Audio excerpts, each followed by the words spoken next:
बिस्मिल्लाहिर्रहमानिर्रहीम। तमाम मोअज़्ज़ज़ मकैनिक हज़रात का बहुत शुक्रिया जी कि आप लोगों ने इस प्रोग्राम में शिरकत की। इंशाअल्लाह इससे आप कुछ ना कुछ सीख के जाएंगे।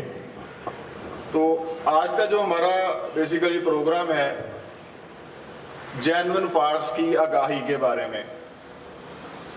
तो यहाँ पे बहुत सारे हमारे सारे मैकेनिक हज़रात बैठे हैं, हमारा रोज़मर्रा का इनके साथ इंटरेक्शन रहता है क्लेम्स के सिलसिले में, फील्ड में भी इनसे मुलाकात होती रहती है, ये सवालात करते रहते हैं। तो जिस तरह अली साहब ने बात की कि मार्केट में बहुत सारे नॉन जेन्युइन पार्ट्स भी मौजूद हैं। अच्छा, हमारा मकसद क्या है, हम क्यों कहते हैं जी कि जेन्युइन पार्ट्स का इस्तेमाल करें? देखिए, हमारा जो मिल्लत का फोकस है वो है क्वालिटी प्रोडक्ट पे, कि हमने अपने प्रोडक्ट को सपोर्ट करना है। सपोर्ट इसी सूरत में हो सकती है अगर हम क्वालिटी प्रोडक्ट मार्केट में सेल कर रहे हैं और आप हज़रात हमारे वहाँ पे नुमाइंदे बैठे हुए हैं जी मार्केट में, और आप लोग उसकी जो ओवरऑलिंग कर रहे हैं, जो मेंटेनेंस कर रहे हैं, वो भी क्वालिटी की बेस पे कर रहे हैं। मीन्स के अगर कोई रिपेयरिंग कर रहे हैं उसमें जो मिलत का स्टैंडर्ड है उसके मुताबिक टूल्स का यूज करते हुए स्टैंडर्ड के ऊपर ओवरऑलिंग करते हैं तो हमारा ऑब्जेक्टिव पूरा हो जाता है। लेकिन जो मार्केट में नॉन जेन्युइन बहुत सारी कंपनियां अपना जो पार्ट्स हैं वो सेल कर रही हैं, उनका जो मकसद है लो क्वालिटी है, लो प्राइस है और प्रोडक्ट पे उनका कोई कंसर्न नहीं है। उन्होंने सामान बेचा और फारिग हो गए। लेकिन आप हज़रात को तमाम को पता है कि 1 साल की ट्रैक्टर की वारंटी है। हम भी फील्ड में आते जाते हैं आपके पास, आप हज़रात हमें प्रोडक्ट के बारे में जो भी फीडबैक देते हैं यहाँ पे मिल्लत में एक एक पुर्जे के ऊपर बहस होती है, उसका एनालिसिस होता है कि इसकी रीजन ऑफ फेलियर क्या बनी, उसकी बेस पे हम यहाँ पे उसमें इम्प्रूवमेंट करते हैं। लेकिन जो मार्केट में पुर्जा है वो एक दफ़ा सस्ता समझ के लगा लिया, उसमें फेलियर आ गया कोई ना कोई, लेकिन उसके पीछे बैक एंड पे क्या कोई भी नहीं है। लेकिन हम अपने प्रोडक्ट के साथ खड़े हैं, किसी भी किस्म का कोई मसला आता है तो हम हर वक्त आपके लिए हाजिर हैं। तो एक छोटा सा मैं आपको थोड़ा सा डिफरेंस दिखाऊंगा। जिस तरह अली साहब ने कहा था कि मार्केट में कहते हैं कि ये भी आपके वेंडर नहीं बनाया जी और आप भी उसी से पुर्जा ले रहे हैं, हम भी उसी से ले रहे हैं। तो लेकिन हम जो पुर्जा ले रहे हैं हम एक स्टैंडर्ड पे एक स्पेसिफिकेशन के मुताबिक ले रहे हैं।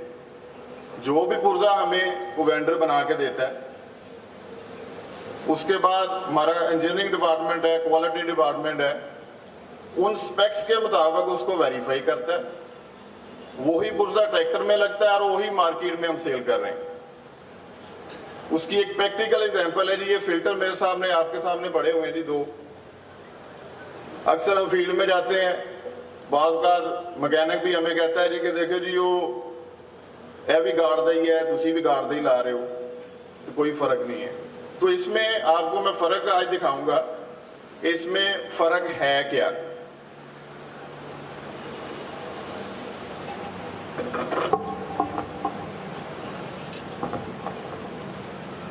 देखिए, जो अच्छा फिल्टर है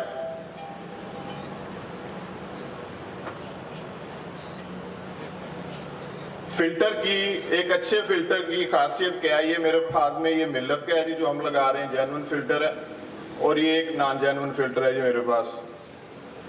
जो अच्छे फिल्टर की खासियत है, एक तो इसका पेपर है कि पेपर की क्वालिटी क्या है और पेपर की लंबाई और चौड़ाई क्या है। ठीक है जी। तो अगर ये दोनों को हम मुआवजा करें, ये हमने वैसे कटवा के भी रखा हुआ है, आप जब ये फारिग होंगे तो हम आपको कटवा के भी ये दिखा सकते हैं। जो हम एक फिल्टर दे रहे हैं, इसकी लेंथ, इसकी जो लंबाई है गत्ते की लंबाई, और एक नॉन जेन्युइन फिल्टर के में गत्ते की लंबाई का बहुत ज्यादा फर्क है। जो हम फिल्टर दे रहे हैं जी इसकी जो लंबाई है ये 104 इंच लंबाई है। अगर इसको हम खोलें 104 इंच लंबाई है जब इसको खोलें। और ये जो नॉन जेन्युइन फिल्टर है हमारे पास, इसकी 76 इंच लंबाई है गत्ते की। बेस के कोई 28 इंच गत्ते की लंबाई का ही फर्क है। हमारे फिल्टर की फिल्ट्रेशन कैपेसिटी ज्यादा है, ये जल्दी चोक भी नहीं हो सकता क्योंकि इसके गत्ते की लंबाई ज्यादा है, ऑयल को फिल्टर करने की सलाहियत ज्यादा है, इसकी वैसे ही कम है। अच्छा, दूसरी एक और अहम बात है कि इस फिल्टर के अंदर इसके अलावा कुछ नहीं है। नीचे एक स्प्रिंग है और ये फिल्टर है। हम इस फिल्टर के अंदर एक ये ट्यूब भी दे रहे हैं। इस हमारे जो जेन्युइन फिल्टर के अंदर एक ये ट्यूब भी आ रही है। इस ट्यूब का क्या मकसद है? ये एंटी ड्रेन ट्यूब है।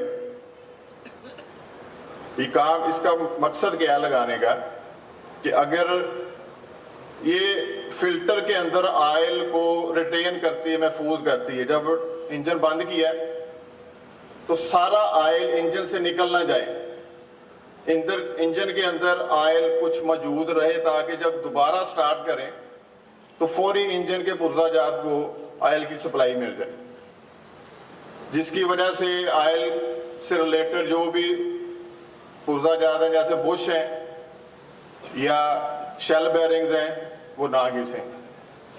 तो ये फर्क आपके सामने है। अब आप लोगों की, क्योंकि आप मिल्लत के नुमाइंदे बैठे हुए हैं जी फील्ड में हमारे ब्याह पे, कि ये चीज कस्टमर को भी एजुकेट करें कि भाई अच्छा इनकी प्राइस में कुछ 40-50 रुपए का फर्क है, लेकिन क्वालिटी में, फंक्शनैलिटी में बहुत ज्यादा फर्क है। इसी तरह यहाँ पे कुछ भाई ऑयल के बारे में बात कर रहे थे, मैं सुन रहा था कि एक है जी ये आपका है जी मिल्लत का, मार्केट में भी इस तरह का मिलता है। तो ये एग्जांपल है कि मार्केट में बेशक ये चीजें मिल रही हैं लेकिन वो हमारे स्टैंडर्ड पे पूरा नहीं उतरती। इसी तरह बाकी जो पार्ट्स हैं, अगर हम इंजन की बात करें, इंजन में हम जेन्युइन पार्ट्स लगा के बेच रहे हैं, उसमें 3 रिंग वाला पिस्टन इस्तेमाल कर रहे हैं। मार्केट में क्या होता है जी, मार्केट में नॉन जेन्युइन मिलते हैं जी 4 रिंग वाले, 5 रिंग वाले। अच्छा, अगर हम 3 रिंग इस्तेमाल कर रहे हैं और जेन्युइन पार्ट्स के साथ उसकी एक पावर आ रही है, मार्केट में कोई भी जब नॉन जेन्युइन पुर्जा, जिस तरह अगर 4 रिंग लगा दिए या 5 रिंग लगा दिए,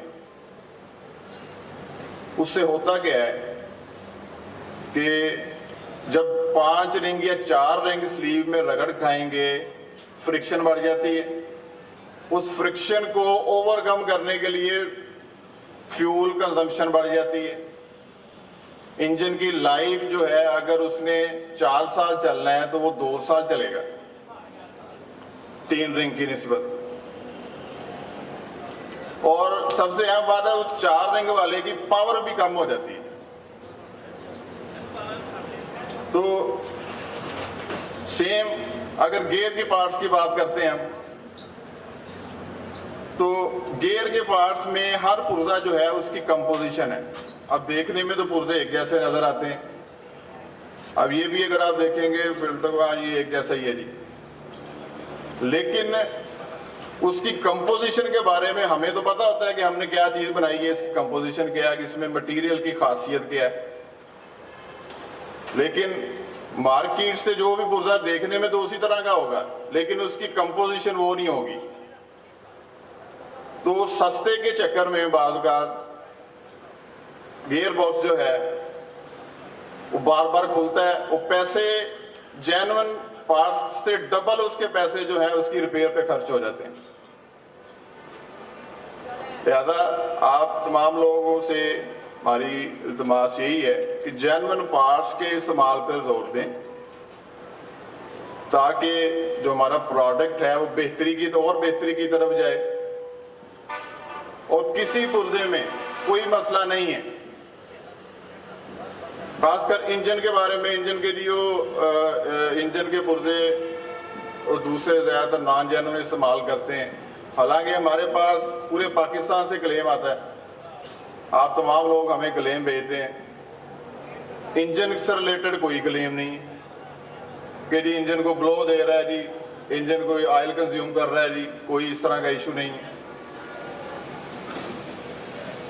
तो मैं बस अपनी बात खत्म करूंगा जी।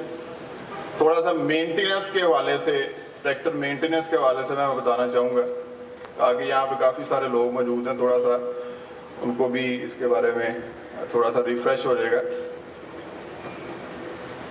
इन ट्रैक्टर के साथ एक इंस्टॉलेशन होती है, 3 फ्री सर्विसेज होती हैं जी। इंस्टॉलेशन का मतलब ये है कि जो भी ट्रैक्टर हम डिलीवर करते हैं उसकी इंस्टॉलेशन करके कस्टमर के हवाले किया जाए। इंस्टॉलेशन में क्या होता है जी, सबसे पहले तो उसकी जो कागजात हैं उसके साथ ट्रैक्टर के जो भी है पर्टिकुलर्स हैं उनको आपस में मैच करना, ट्रैक्टर को पूरा चेक करना। वोचर के ऊपर बैक साइड के ऊपर एक चेक लिस्ट बनी हुई है कि ट्रैक्टर में क्या क्या क्या क्या चीज चेक करनी है। ऑयल चेक कर लिया, वाटर चेक कर लिया, कोई नट बोल्ट लूज है वो चेक कर लिए, कहीं से कोई लीकेज तो नहीं है।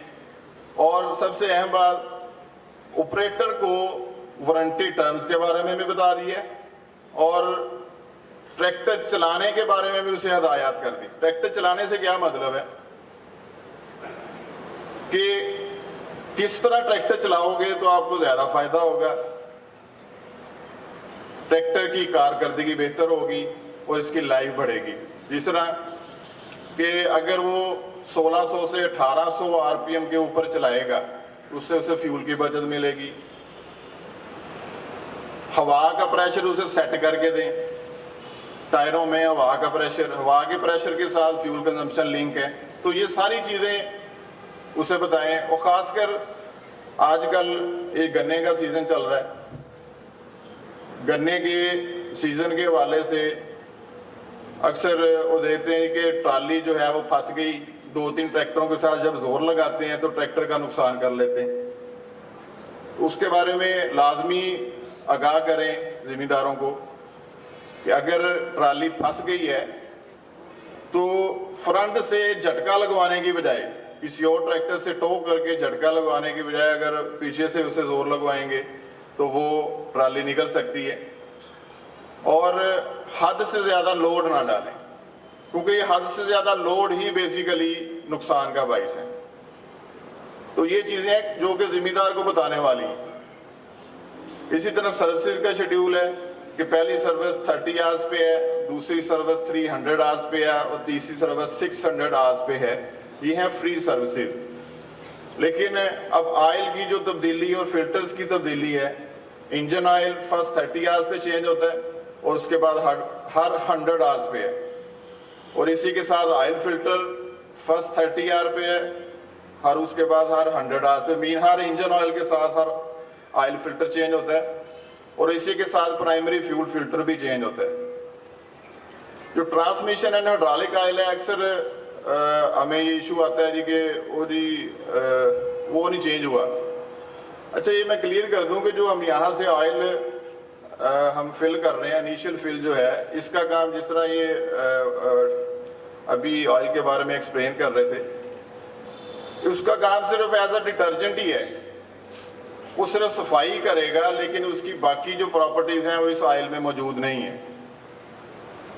30 आवर्स पे जो हाइड्रोलिक एंड ट्रांसमिशन ऑयल जब आप चेंज हो जाएगा ट्रैक्टर में, तो उसके अंदर वो तमाम खसूसियतें जो कि गियर पार्ट्स और हाइड्रोलिक पार्ट्स को चलाने में अपना रोल अदा करेंगे।